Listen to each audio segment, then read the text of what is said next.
Hello అండి, welcome to Sandhya's kitchen. ఈరోజు masala capsicum టమాటా ఎలా చేయాలో చూపిస్తానండి. చాలా టేస్టీగా ఉంటుంది, సింపుల్ వేలో అయిపోతుంది. So let start the process. ఇక్కడ ఒక ప్యాన్ తీసుకున్నానండి, దాంట్లో ఒక 4 స్పూన్స్ ఆయిల్ వేసుకున్నాను.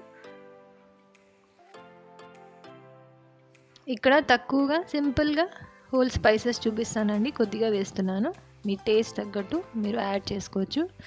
ఒక బే లీఫ్ ఉంది, జీలకర్ర 1 స్పూన్ ఉంది, ఒక లవంగా, ఒక ఇలాచీ, ఒక చెక్క, కొంచెం ఒక పెద్ద ఇలాచీ వేసుకోండి. ఇప్పుడు ఇది ఆయిల్లో మంచి అరోమా వచ్చే వరకు యాడ్ చేసుకోవాలి. ఇక్కడ 2 to 3 గ్రీన్ చిల్లీ స్లిట్ చేసి వేసుకున్నానండి. ఒక ఆనియన్ కట్ చేసి వేసుకున్నాను. ఆనియన్ వేసేది వీడియోలో స్కిప్ అయింది. సో ఇలా మంచిగా ఫ్రై చేసుకుందాం.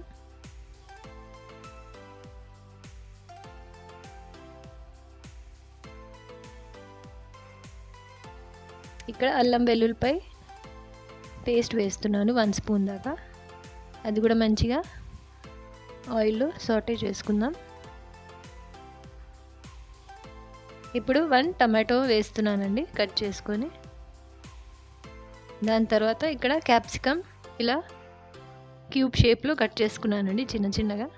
మంచిగా ప్రాపర్గా వాష్ చేసుకొని దీంట్లో వేసేస్తున్నాను. లోపల సీడ్స్ తీసేసాను. క్యాప్సికమ్ సాఫ్ట్ అయ్యే వరకు మనం కాసేపు మూత పెట్టుకొని కుక్ చేసుకుందాం. టొమాటో ఇంకా క్యాప్సికమ్ సాఫ్ట్గా అయిపోతాయి. సాల్ట్ యాజ్ పర్ టేస్ట్ వేసుకోండి.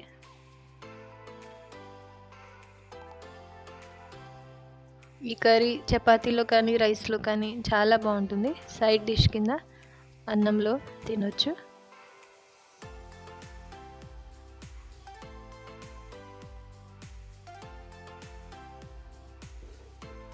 మనకి క్యాప్సికమ్ ఇంకా టొమాటోస్ కూడా సాఫ్ట్ అయిపోయాయి.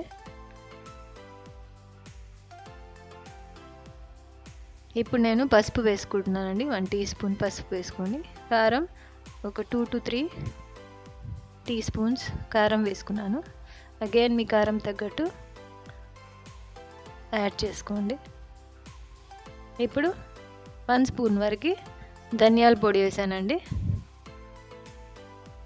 కొద్దిగా దీంట్లో గరం మసాలా మనం ఆల్రెడీ హోల్ స్పైసెస్ వేసాం కాబట్టి గరం మసాలా వేయట్లేదు, ఓన్లీ ధనియాల పొడి వేసాను. ఒక 1 స్పూన్ దాకా వేసుకోండి. ఎక్కువ మీకు మసాలా టైప్ కావాలంటే మీరు 1 more స్పూన్ యాడ్ చేసుకోవచ్చు. ఇప్పుడు కాసేపు మూత పెట్టుకొని కుక్ చేసుకుందాం. ఇక్కడ చిన్న టీ గ్లాస్ అంత వాటర్ వేసుకుంటున్నానండి. మరి ఎక్కువ వాటరీ చేయకుండా ఒక చిన్న టీ గ్లాస్ వాటర్ యాడ్ చేసుకోండి. ఎందుకంటే ఇది మనకి గ్రేవీ లాగా రావాలి కాబట్టి, ఫ్రై కాదు కాబట్టి కొద్దిగా వాటర్ వేస్తున్నాను.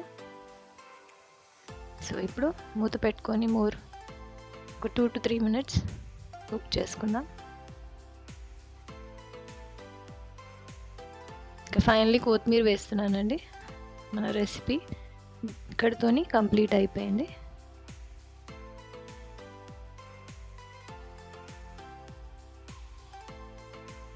1 more ఇంగ్రీడియంట్ మర్చిపోయాను. ఇక్కడ నిమ్మరసం వేస్తున్నానండి. కొద్దిగా స్పైసీగా కొద్దిగా పుల్లగా ఉంటుంది. సో హాఫ్ నిమ్మ చెక్క వేస్తున్నాను. సో మీకుంటే తప్పకుండా వేసుకోండి. కొద్దిగా పుల్లగా ఉంటే టేస్టీగా ఉంటుంది. సో ఇప్పుడు ఫ్లేమ్ ఆఫ్ చేసుకుంటున్నాను నిమ్మకాయ రసం వేసాక.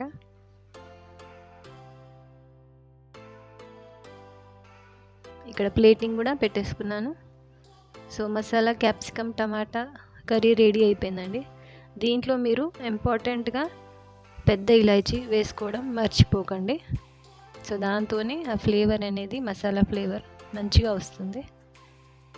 సో ఇది చపాతీ అయినా పూరి అయినా రైస్ సైడ్ డిష్లోకైనా చాలా బాగుంటుంది. సో తప్పకుండా ఈ సింపుల్ రెసిపీ ట్రై చేయండి. నచ్చితే తప్పక లైక్ చేయండి and also subscribe to Sandhya's kitchen. Thank you.